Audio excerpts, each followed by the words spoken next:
Uma mulher ou menina é estuprada a cada 10 minutos. 3 mulheres são vítimas de feminicídio a cada dia. Uma travesti ou mulher trans é assassinada a cada 2 dias. 26 mulheres sofrem agressão física por hora. Os dados do Cronômetro da Violência, publicado pelo projeto do Instituto Patrícia Galvão, escancaram como a violência cerca as mulheres no Brasil. Eu sou a Suzana Souza e esse é o Durma Com Essa, o podcast de notícias do Nexo.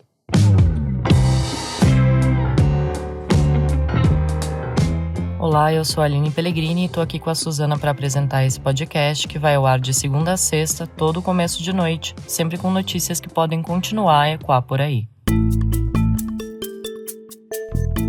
Terça-feira, 7 de março de 2023, véspera do Dia Internacional da Mulher.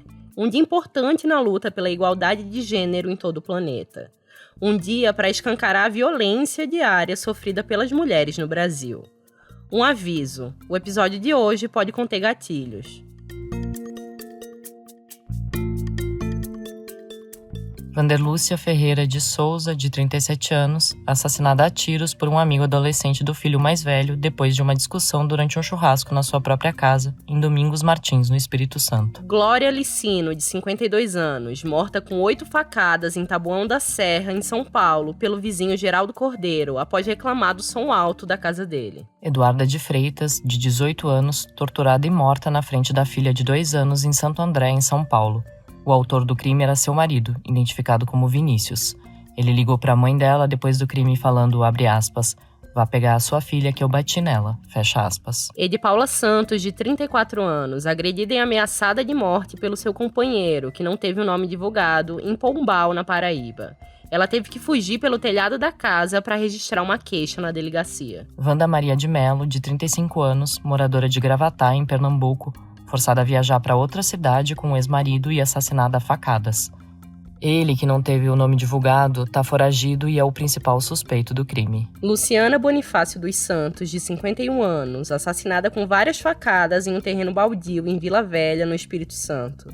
O principal suspeito era o seu companheiro, que não teve o nome divulgado. Lucimara Cordeiro Schneider, de 46 anos, morta a tiros dentro de um carro na cidade de Porto União, em Santa Catarina, pelo ex-companheiro Valdinei Venicamp, que também foi encontrado baleado.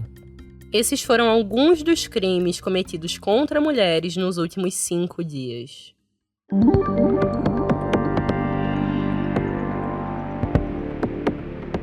De xingamentos e ameaças até agressões físicas e sexuais, a violência contra as mulheres cresceu no Brasil em 2022 em comparação com 2021. É isso que mostra a pesquisa Datafolha feita a pedido do Fórum Brasileiro de Segurança Pública, divulgada em 2 de março desse ano. Quase 29% das entrevistadas disseram ter sofrido algum tipo de agressão em 2022. 23,1% foram vítimas de ofensas verbais. 13,5% sofreram com amedrontamento ou perseguição. 5,1% foram vítimas de ameaças com faca ou arma de fogo. E 5,4% sofreram espancamento ou tentativa de estrangulamento. Ainda de acordo com a pesquisa, grande parte das entrevistadas não pediu ajuda depois das agressões. 45% das mulheres que relataram abusos em 2022 não tentaram responsabilizar os agressores. A maioria disse que conseguiria resolver o problema sozinha. Parte afirmou que não tem confiança na polícia e outras disseram não ter provas suficientes das agressões. Um outro estudo feito pela Rede de Observatórios da Segurança, com dados de 7 estados brasileiros, mostra que em 2022 uma mulher foi vítima de violência a cada 4 horas. Foram 2.423 casos. 495 deles terminaram em feminicídio, nomenclatura que define assassinato motivado por questões de gênero. Os estados analisados foram Bahia, Ceará, Maranhão, Pernambuco, Piauí, Rio de Janeiro e São Paulo. O relatório, que compilou os dados a partir de um monitoramento diário que circula nos meios de comunicação e nas redes sociais sobre violência e segurança, aponta que o maior número de eventos violentos contra as mulheres foi registrado em São Paulo, 1 a cada 8 horas. Esses são só 2 levantamentos divulgados recentemente, que dimensionam parcialmente o tamanho da violência de gênero que assola o nosso país. São números que se materializam em histórias de mulheres como as de Vanderlúcia, Glória, Eduarda, Edi Paula, Wanda, Luciana e Lucimara. E a gente diz parcialmente aqui porque vale lembrar que nem todas as mulheres sabem que são vítimas de violência de gênero.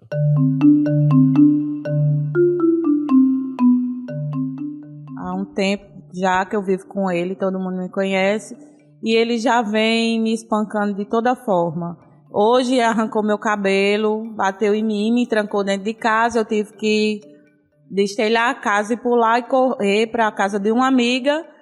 Esse relato que você ouviu foi da Ed Paula Santos, que, como a gente comentou, foi vítima de sucessivas agressões do namorado. É um relato forte, mas que não é incomum. Muitas mulheres vivem meses e até anos sob situações de violência até conseguirem fugir, fazer uma denúncia e se proteger do agressor. Isso acontece por diversos fatores. Muitas são ameaçadas, muitas são manipuladas sob a alegação de que foi a última vez. Muitas mulheres não conseguem chegar ao ponto de pedir ajuda. E é aqui, antes que seja tarde demais, que deveria entrar a ação do poder público. Só que não foi isso que a gente viu nos últimos 4 anos.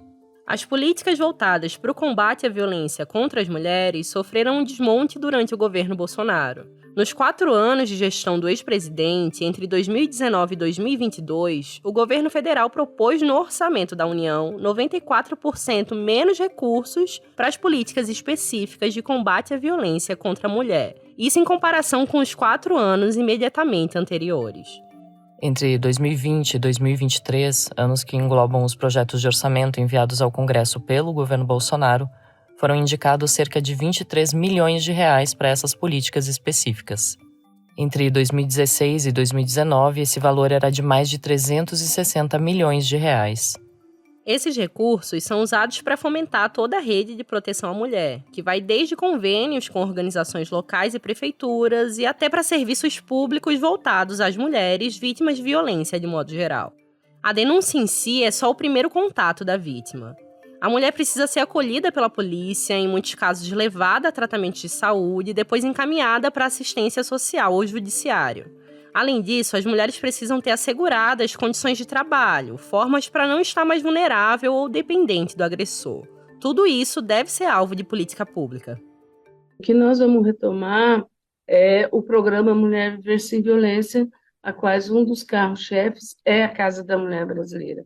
E, de fato, nós estamos estabelecendo como meta ter uma Casa da Mulher Brasileira em todas as capitais, do país, mas também capilarizar ela de acordo com a realidade dos municípios do interior, para que também as mulheres dos municípios tenham condições de ter o atendimento como é o da Casa da Mulher Brasileira.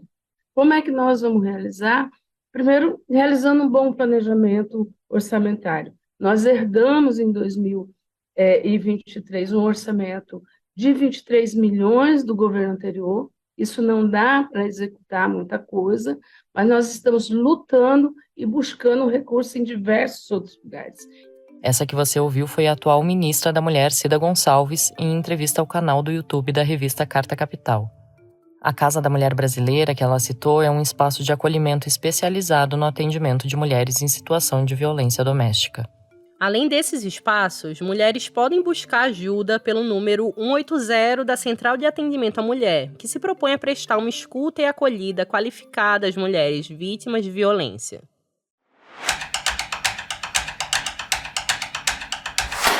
O presidente Luiz Inácio Lula da Silva repetiu diversas vezes durante a campanha presidencial que os brasileiros iam voltar a comer picanha. Mas quais são as perspectivas para que a promessa do presidente, agora em seu 3º mandato, seja concretizada? O redator Marcelo Rubissec escreveu sobre o tema. Marcelo, conta pra gente qual o panorama do consumo de carne no país nos últimos anos. Bom, a gente tem dados da Companhia Nacional de Abastecimento que mostram que na série histórica que começou em 96, o brasileiro nunca comeu tão pouca carne bovina quanto em 2022. Ou seja, o acesso à carne de vaca nunca foi tão pequeno no país. Isso tem a ver com alguns fatores que a gente viu ao longo dos últimos anos. Conversando com o Felipe Serigati, professor do Centro de Agronegócios da FGV, ele explicou que a gente teve bem menos abates nos últimos anos. E, ao mesmo tempo, a exportação de carne também subiu bastante. Então, a oferta no mercado interno ficou mais reduzida.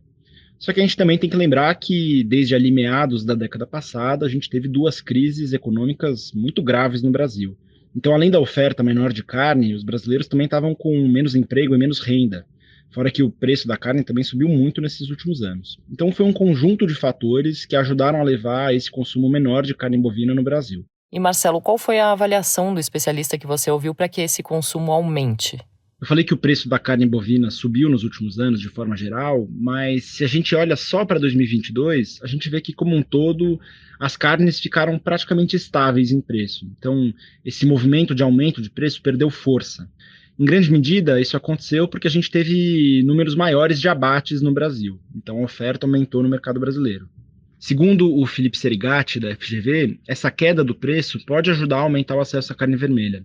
Fora que em 2022, ao longo do ano, a renda dos brasileiros também teve uma melhora. Então, se a renda continuar nessa tendência, pode ajudar os brasileiros a consumirem mais carne em 2023. Inclusive, a própria Companhia Nacional de Abastecimento também projeta um ligeiro aumento no consumo per capita de carne bovina no Brasil nesse ano. Você pode ler o texto completo do Marcelo em nexojornal.com.br. Aliás, você sabia que o Nexo é um jornal por assinatura e sem publicidade?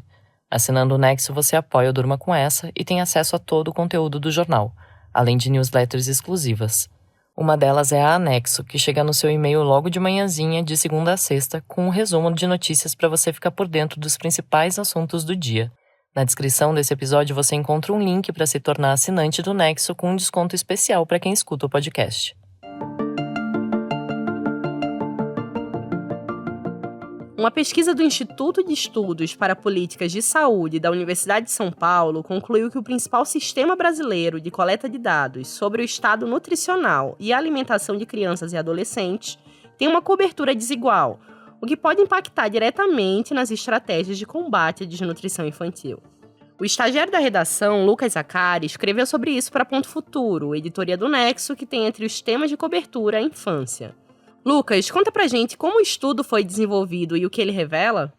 O estudo teve como objetivo a análise do potencial do SISVAN, que é o Sistema de Vigilância Alimentar e Nutricional do país, como uma ferramenta de monitoramento do estado nutricional do Brasil.